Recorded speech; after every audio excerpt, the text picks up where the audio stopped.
welcome back to this old truck. Today we've got a 1994 Toyota Corolla.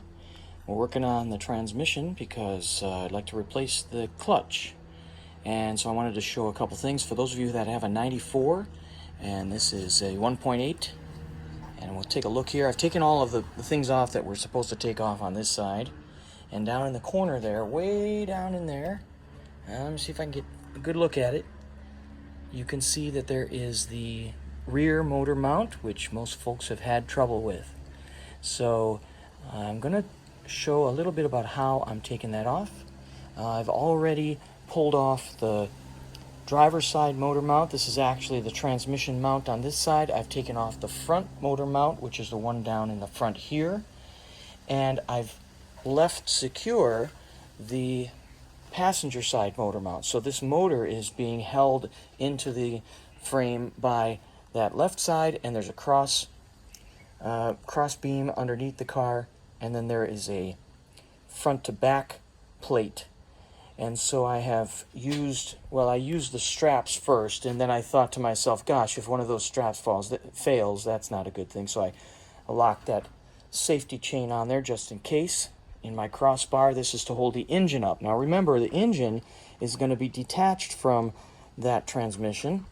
So underneath here, I've put my jack with a little frame and straps to hold the transmission up as I detach it. And you can see my drive shaft got just plopped right out, and I'm going to have to detach that now. But that's all right. That's a separate issue. I'm going to show you what else I'm taking care of on this. I'm under the driver's side, and of course we know that there are 10 bolts that hold this cross member on, and you can see the studs sticking down through that rear mount.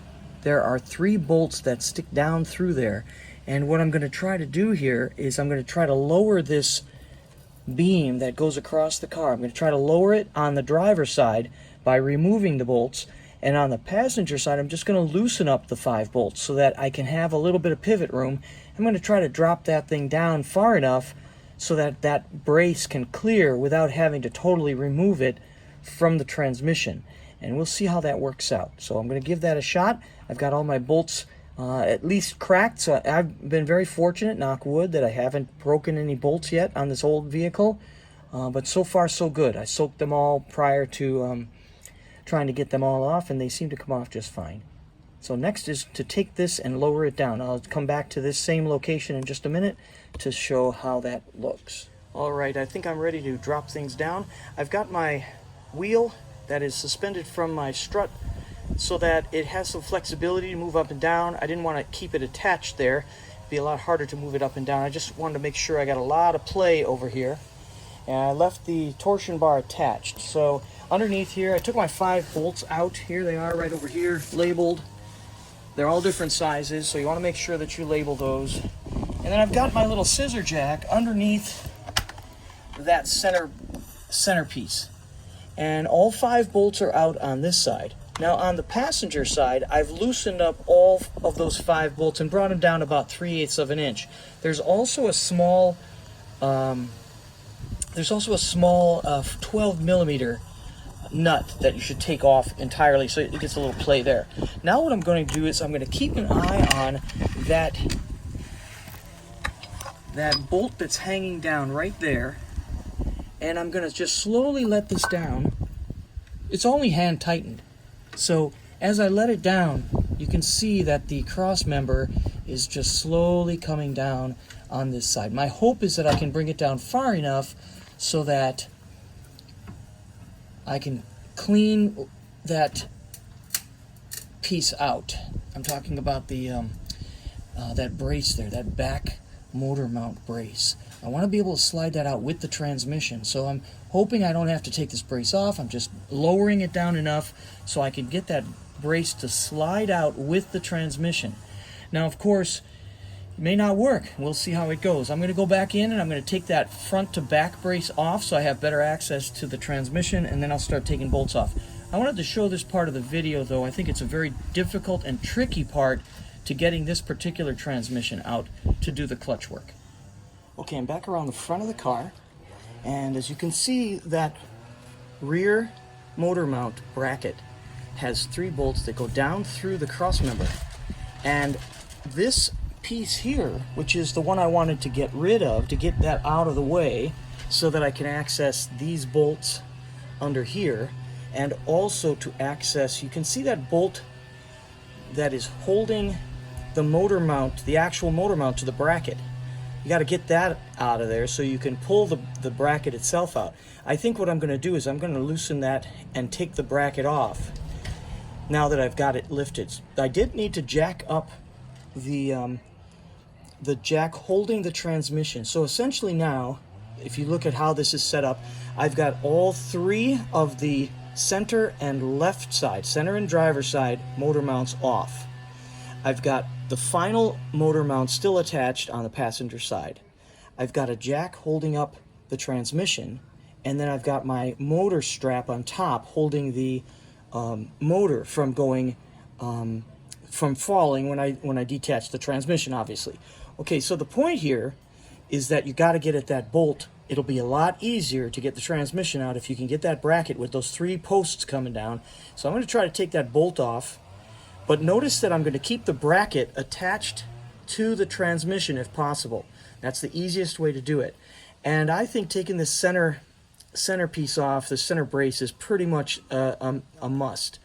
And so that's how we ended up doing it. Keep in mind that when we put this all back together, we're going to have to do this in kind of a reverse order. And so you're going to have to jack that thing up again in order to get the bolts centered and get this center brace through, because that bolt threads down through that center brace. All right, just one other point. I did detach the 2 little bolts that are holding the strap. You can see it on the end of this. This little strap holds the one of the brackets for the exhaust pipe. Right, that wasn't hard. Just spray them all down good. Knock wood, still haven't lost a bolt yet. All the bolts are coming out nice and smooth. All right. Okay, so with the breaker bar on there, that was an easy 17mm bolt going through the motor mount. And actually, I was able to drop down this cross piece far enough so that the bolts are sticking up above the cross piece. So it's possible that you could leave that on, but I think it might be best to take it off just to give you a little more clearance when you're letting down the transmission. You'll get a little bit more clearance now to be able to drop the transmission about 3 inches and then start sliding it forward. So I'll know when I get this out. I've never done this job before, so I'll know when I get it out if it was worth it. But I think at this point it was worth taking this off. I will probably replace that motor mount anyway. I'll check it out, but it looks real clean, but I may have to replace it anyway. All right, let's just move on then. I was able to get this transmission out with that bracket still on it. And the reason why I left it on was because getting those 3 bolts, getting at them, these 2 here on the top, and there's 1 down in the corner there, that's very difficult to do down inside of here. So one of the things that you're going to want to do, and I lowered the rest of that crossbar, but I got to tell you, I didn't need to do that, but it probably was okay. It helped a little bit in the maneuvering, getting it out. But I want to show you what was stopping this. It's actually up in here. You got that right up there, where that rack and pinion steering mechanism is. You can see that bracket. And what you have to do is you have to lower the engine a bit so that that bracket can go just underneath. This little rounded part on the bracket has to go underneath that part. I think it was designed so that it could slide out. And the reason it needs to slide out, if you can see, it's really hard to see right now because I don't have this thing on, but there's a pin, there's a guide pin that's on that back side, right on the center, right about in the center of your screen there at the bottom. There's a little guide pin. It's only about a 1/2 inch long, and once you get past that, you've got more maneuvering room to get at everything. So I also discovered as I was working that there's a little bit of dripping on the ground, and that obviously means I've got a bad seal. So I'll replace the rear seal on this. I guess they call it a rear main seal, even though this is a front wheel drive. It's the main seal between the engine and transmission. Now I know most of you folks, if you get this far, you kind of know what to do from here, but I really wanted to show how the maneuvering of getting this thing out. It took me quite a bit to kind of pry a little bit, maneuver it back and forth, and get it around that power steering housing there in the back. Otherwise, came out pretty clean. It's not very heavy. My little straps did the job. I only have a very small bracket here that I put straps around just to hold it so it wouldn't go tipping over. I think my jack has a pretty good low center of gravity, so that worked out really well. All right, I'm going to get to the rest of the job. I think, the toughest part has been completed. Okay, I've gotten deep enough to see the rear main seal here. This is the seal right behind the block going to the transmission, and I took the bolts out there from the bracket that holds it into place. And I'm debating whether or not to replace this. I know we were supposed to. It's a good idea to, but it looks like it's in real nice shape. And I thought it was leaking, but at this point I don't believe it is leaking. So, gosh golly.